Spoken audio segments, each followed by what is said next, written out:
make a name for themselves. They're not trying to be known as that nice guy. You know, they're just who they are at their core. And it's because of that innocence and that like they don't think about it, that humility that makes them so attractive to be around. I sometimes imagine that's what Jesus was like. When he was walking the earth, when he was doing his ministry, I imagine that he was one of those guys that everybody gravitated towards because he just made everybody feel better about themselves. And let's be honest, when we look in the mirror, we've got enough self-esteem issues. We see all the failures that we're not, the things that we're not reaching. We see the things, the mistakes that nobody knows about. When we look in the mirror, we see all the things that are not perfect, even if nobody else sees those things about us. But when we find somebody like that, we like to gravitate towards them because they make us feel better. And that's what's going to make this series so interesting and tricky, is because for the next few weeks, we're going to be talking about the you effect. The effect that you have on the people and the situations around you. A lot of you're aware of the effect that you have on people because people have told you, dude, you're annoying, stop, right? Or people have told you like how they feel about you when you do certain things, right? My wife tells me all the time when I need to stop doing things because I'm really annoying to her. And so we all got people we love that will tell us the hard truths at times, right? But we also have the people that will build us up. And so what is the effect that you have on other people? Many of us, we don't think about those things. And if we do, we think about it in terms of popularity, or think about it in terms of the way that we can get ahead, or we can make connections. And we think about the me effect in a way that's maybe not so humble if we do think about it. So how do we think about the effect that we have on others in a way that honors God, in a way that is helpful for building one another up, and in a way that just makes people gravitate towards you because they want to be more like that? If we're honest, we all wish that we had that kind of effect on people that makes people just want to be around us. Many of us try to be something that we're not just because we want people to gravitate towards us and to like us. And sometimes some of us, we've given up on that because we tried that and it didn't work. But we all want to have the effect on others that just makes people want to be around us. And the lie that most of us believe is that you have to be somebody in a position of influence in order to have that kind of impact on people. Whether you're well known, or maybe when I get to be an upperclassman or a senior, I'll have that kind of impact on people. I'll have that kind of authority. People will respect me. Maybe we think that if I get good at this sport, then people will see that and they'll respect me and I'll have some influence. But what I'm going to talk about today is none of that really actually matters with what we're talking about today. It just doesn't matter as much as we think it does, especially when we're in high school. When we're in high school, everything matters. And it's good because it makes us try hard at things. It makes us try to be the best version of ourselves we can be, and that's good. But sometimes what we see is all that we think exists. We don't consider what we can't see. Jesus talks a lot about this. About actually, you think the people that can see are actually the ones who can't. It's the ones that you think are blind are the ones that actually see the best. And this series, we're going to talk about this because each of us have an effect about us that sometimes we just don't realize. Sometimes we have an ability to influence in ways that we don't quite understand. And I'm here to tell you today that you don't have to have a certain social media following in order to have influence. Let's be honest, that's what we think about when we think of influencers, right? We think of YouTubers or people who have fame on TikTok, or people who have lots of followers on Instagram. We think that that's an influencer, and in a lot of ways it is, but that's not the whole picture.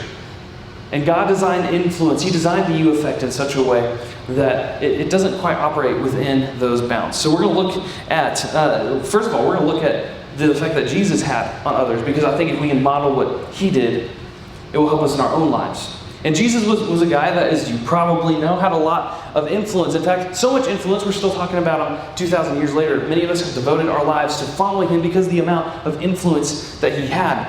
But it says in Scripture and in the Gospels that people were just gravitated towards Jesus. Crowds followed him. People just couldn't get enough of him. He was performing miracles. He was performing signs. He was forgiving people. He was doing crazy things that nobody ever seen any other prophets do before. And he was loving on the people that everybody else thought were unlovable. And it had this kind of this effect on people where people were like infatuated with it. They wanted to gravitate towards it and be more like that and get more of that. They wanted attention from Jesus. So let me kind of set the scene. Jesus had been traveling around, doing his ministry, like I said, gaining kind of a following, where people were following, crowds were following him. And this is what happened on this day. This is in the book of John. John was an eyewitness of Jesus. In fact, when Jesus was hanging on the cross, one of his last words was to the Apostle John, instructing him to take care of his mother. Because in that day and age, if a son died before his mother, then nobody was able to take care of her. And so he's instructing John while he's dying on the cross, take care of my mom. And he gives John is probably a disciple. It's described in the Gospels that John was the disciple that Jesus loved the most. And I think that just means that was the disciple that Jesus connected with and poured a lot into. Of course, it was John that wrote that John was the disciple Jesus loved the most, because it could also be bias there. Who knows? If I was writing a gospel, I'd say Jesus loved me the most. But anyway, that's beside the point. So this is coming from John's perspective, and this is what happened. This is in chapter 6. Sometime after this, Jesus crossed to the far shore of the Sea of Galilee, that is the Sea of Tiberias. And a great crowd of people followed him because they saw the signs that he had performed by healing the sick. Then Jesus went up on the mountainside and sat down with his disciples. The Jewish Passover festival was near. When Jesus looked up and saw a great crowd coming toward him, he said to Philip, "Where shall we buy bread for these people to eat?" He asked this only to test him, for he already had in mind what he was going to do. Do you guys ever feel that way, that sometimes your parents or a coach asks you something, but they really already know the answer and they want to see if you're going to give the right answer? Jesus does this a lot with his disciples. And so he's asking Philip, hey, what should we do to feed these people? And you can imagine Philip there going, why? I mean, you're the miracle worker. You're the one that's done all the miracles. Why don't you give the solution, right? That's what I would be thinking. But that's not what happens. Here's what Philip says in the next verse, in verse 7. Philip answered, it would take more than half a year's wages to buy enough bread for each one to have a bite. Right? Half a year's wages. To just give everybody in the crowd one bite. That's a lot of people. The text describes this as being 5,000 people. And there were 5,000 men, I should say. There was even more than that when it came to women and children. So Philip is going, man, you're crazy. I have no idea how we're going to feed this many people. Why don't you tell me, basically? And so, it's like going to McDonald's and buying like 5,000 Big Macs. Somebody do the math on that. If a Big Mac is $4.69, does that sound about right? I shouldn't know that. It's been a while. I've been good, okay? But if a Big Mac, somebody do the math.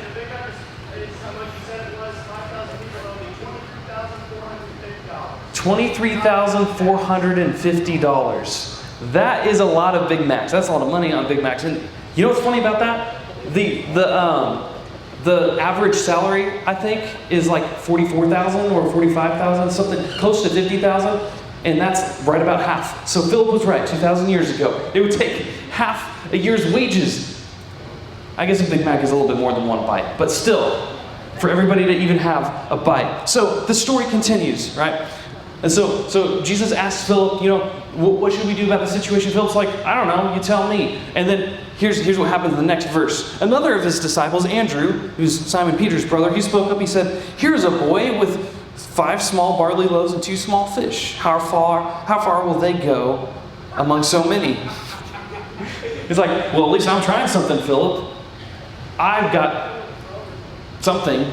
Right? And so you can imagine, the other disciple, or I'm Philip, I'm looking at him going, you suck up. Like, that's not any better than my answer, right? And so this is what happens, though. Apparently, there was only one mom in the crowd who thought to pack for their kids' lunch that day. Either that or this boy was just the only one that came forward. But this is where Jesus goes to work. It says, Jesus said, have the people sit down. There was plenty of grass in that place, and they sat down. About 5,000 men were there. That's the number I was telling you about. Jesus then took the loaves, gave thanks, and distributed to those who were seated as much as they wanted. He did the same with the fish. When they all had had enough to eat, he said to his disciples, gather the pieces that are left over. Let nothing be wasted. So they gathered them and filled 12 baskets with the pieces of the 5 barley loaves left over by those who had eaten. After the people saw the sign that Jesus performed, they began to say, surely this is the prophet who has come into the world. They're referring to the Messiah that was spoken about in the Old Covenant. Surely this is that person. Now, there's all kind of questions that come after reading that, like, what kind of fish was it? Did it have any mercury in it? And no, I'm just kidding. It's a joke. Okay, just kidding. But thanks. But no, questions like, how did 5 pieces of bread and 2 fish feed 5,000 people, right? 5,000 plus people. How did this happen, right? Was it buffet style? Did every time the disciples reached in the basket, there was just more and nobody could see how empty the basket or how full it was, and they just kept coming up? I've always wondered how this actually played out. But we don't get those details, unfortunately. Maybe we'll find those out someday in heaven. But maybe the most important question we could ask maybe is, who had the biggest impact in this passage? Who had the biggest amount of influence? Whose effect made the biggest impact? And the Sunday school answer would be, well, Jesus, because he just fed 5,000 plus people, right? Or maybe it was, Andrew, Simon Peter's brother, who found the boy who had or maybe it was the boy himself. And I want you to recognize something. The real superstar of this story is the boy with his lunch. And I want you to recognize, he's so insignificant, John doesn't even recall this little boy's name. And in this day and age, children and women were property. So, at this point, nobody saw this little boy as, influential, as somebody who could make a difference, that could do anything in the world yet, let alone feed thousands of people. But this boy, he decides to get up, and it wasn't the amount of what he had that allowed him to make a difference. It was just his willingness to use what he had that made him influential. Okay, super simple takeaway. The same can be applied to all of us. It doesn't matter what we have. Many of us think we have to have the certain formula of things in order to have influence or to be able to impact the people around us. But what we find in the story is actually all we have to do is be willing to give what we have, what God has given us, and we can see him multiply that in our lives in ways that we wouldn't have even imagined had we not put our faith into God for doing those things. This kid, he didn't have a stage, he wasn't well known, he wasn't in a position of leadership, he wasn't a speaker or a preacher, he wasn't super athletic or popular or academic that we know of, he wasn't cool or interested enough in the writer. The writer wasn't interested enough, like I said, to give us his name. All we know about this boy is that he came and he gave the little bit that he had. And Jesus said, that's enough. I can work with that. So as we kind of wrap up this very first lesson, I want you to think about the idea that you have more of an effect than you think. Do you think that this little boy had any possibility or any kind of thinking that he could really do much of anything with his lunch? Probably not. And if you're anything like me, then you struggle with your own, shortcomings, your own failures, the things that you know are not perfect about you. And if you're like me, you think about those more than the things that God has actually given you. But all you have to do is give God what you have, and you have more of an effect than you think. See, having influence and impact is really just being willing to do something with what you have. It's not about doing more, having more, or knowing more. It's just about offering what you already have to those around you. It's about choosing to believe that you could have effect on your friend group, or on the people in your band class, the people that you're on the same team with, the people that are in whatever extracurricular that you're in, your siblings, your family. You have the ability to have an impact on the people that are already in your life right now. Many of us think maybe, I don't have any credibility with the people I know really well because they know all my shortcomings. But that's just not what God teaches. You have an ability to affect other people. So in order to identify your next steps, there's 3 things I want you to do. First is identify the who. Who is immediately in front of you? Who are the people in your life that you rub shoulders with every single day? Maybe not lately because of COVID, but when you go back to school, maybe if you go to work somewhere, how many of you guys have a job outside of what your normal life? You run into people there most likely, because I doubt you're just working from home on a computer by yourself. Who do you bump shoulders with? Who do you interact with? So identify the who. Number 2, identify the need. What is it that the people around you need? And in this case, the people around Jesus needed food.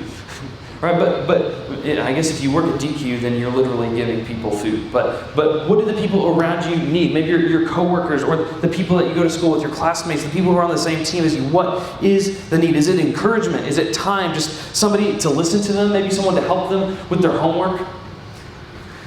And then thirdly, identify what you can do to help them out and do it. Identify the things that you do have, that you can contribute, that you can share with those around you. And it doesn't have to be anything big, but oftentimes we don't understand the effect that we have on people. It's the little things that mean the most in the long run. I can remember there was a minister on staff at the church that I was at growing up, and he wasn't even a minister of my age. He worked with college students, and I was in junior high. But he took me out one day just to get, there's not Sonics in Franklin, which is really sad because I used to get happy hour all the time, and that was a thing in Joplin where I came from. But he just took me out to get happy hour, and he was like, I was at the building. I was like, my dad was a youth minister on staff, so I was at the building a lot, and I was bored. And Josh was his name. And he goes, hey, Zach, you want to go run the Sonic with me? I'm going to go get some happy hour. I was like, sure. And we just rocked out to the newest Switchfoot album at the time, which was The Beautiful Letdown. If you've never heard it, you need to go find Switchfoot and listen to The Beautiful Letdown because it was really good.